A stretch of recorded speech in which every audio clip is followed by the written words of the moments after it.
Hey business leaders, Mike here with another tech tip. Did you know Microsoft 365 is changing on July 1st, 2026? Some plans will see price increases and new bundles including Copilot are being introduced. These updates could impact your budget, team productivity, and licensing strategy if you're not prepared.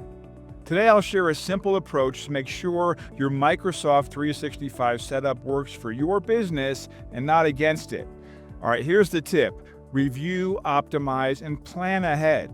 Step 1. Review your licenses. Start by identifying which Microsoft 365 plans your team currently uses.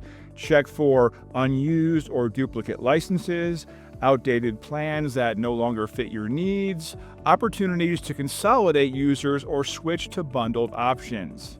Step 2, consider Copilot bundles. Microsoft is introducing AI-powered Copilot options, standalone Copilot for Business at $21 per user per month, promo pricing available.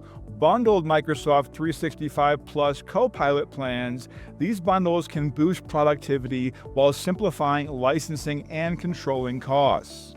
Step 3, align with your business needs. Think about how your team works today.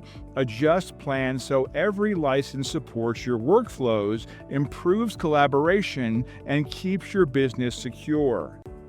Why it matters? Being proactive protects your budget, prevents disruptions, and ensures your team has the right tools when the changes go live on July 1st.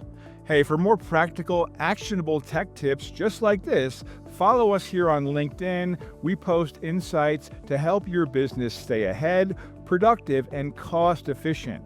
If you want a quick review of your Microsoft 365 setup before July 1st, reach out and our team can guide you.